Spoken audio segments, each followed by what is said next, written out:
அனைவருக்கும் வணக்கம். இன்றைக்கி நாம் சுவையான ஒரு கெண்டை மீன் வறுவல் எப்படி செய்கிறதுன்னு பார்க்கலாம். அதுக்கு நான் 1/2 கிலோ கெண்டை மீன் எடுத்து இன்றைக்கி கழுவி சுத்தம் பண்ணி வச்சுருக்கேன்.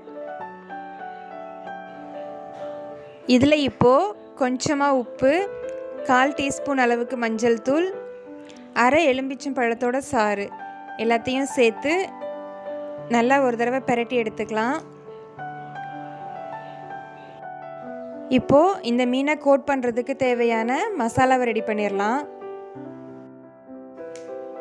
இப்போ ஒரு மிக்ஸி ஜாரில் 2 டீஸ்பூன் அளவுக்கு தனி மிளகாய்த்தூள், 1 டீஸ்பூன் குழம்பு மிளகாய்த்தூள், 1 டீஸ்பூன் கார்ன்ஃப்ளவர், 1 டீஸ்பூன் கடலை மாவு, அப்புறம் இந்த மசாலாவுக்கு தேவையான உப்பு இது எல்லாத்தையும் சேர்த்து ஒரு தடவை நல்லா அரைச்சி எடுத்துக்கலாம்.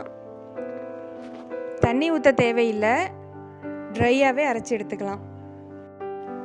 இப்போது மிக்ஸ் பண்ண மசாலாவை ஒரு பிளேட்டுக்கு மாற்றிடலாம்.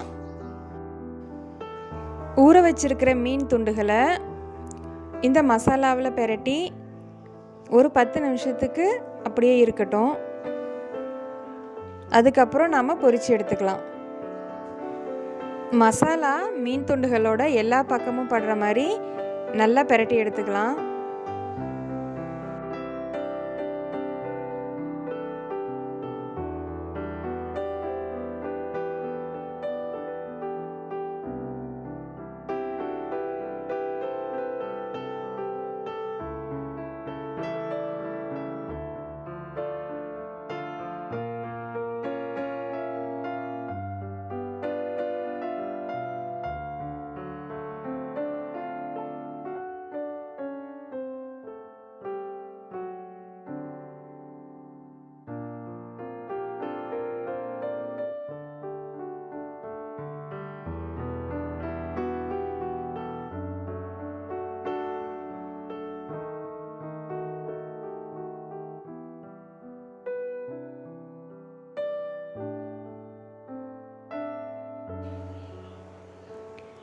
இப்போ ஒரு பேனில் மீன் துண்டுகளை பொரிக்கிறதுக்கு தேவையான அளவு எண்ணெய் ஊற்றிக்கலாம்.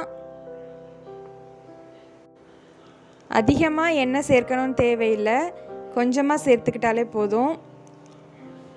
இப்போ மீன் துண்டுகளை ஒன்று ஒன்றா சேர்த்து நாம் பொரிச்சு எடுத்துடலாம். ஒரு 2 நிமிஷத்துக்கு அப்புறம் இந்த மீன் துண்டுகளை லைட்டாக நகர்த்தி விடலாம். அடிக்கடி திருப்பி போடணும்னு அவசியம் இல்லை.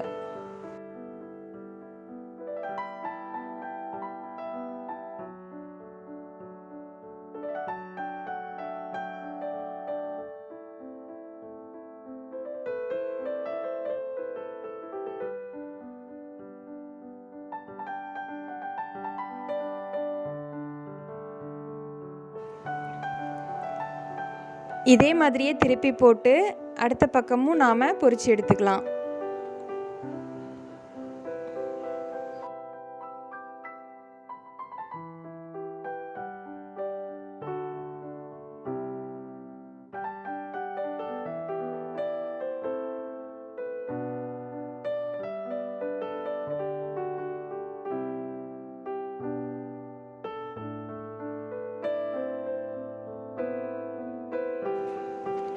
மீன் துண்டுகள் எல்லாம் நல்லா வெந்துருச்சு. இதை நம்ம தனியாக ஒரு பிளேட்டுக்கு எடுத்துடலாம். பாருங்கள், மசாலா எல்லாம் உதிராமல் நம்ம மீன் துண்டுகள் பார்க்குறதுக்கே ரொம்ப அருமையாக இருக்குது. உங்களுக்கு இந்த ரெசிபி பிடிச்சிருந்துச்சுன்னா லைக் பண்ணுங்கள், மறக்காமல் நம்ம சேனலை சப்ஸ்கிரைப் பண்ணுங்கள். தேங்க்ஸ் ஃபார் வாட்சிங்.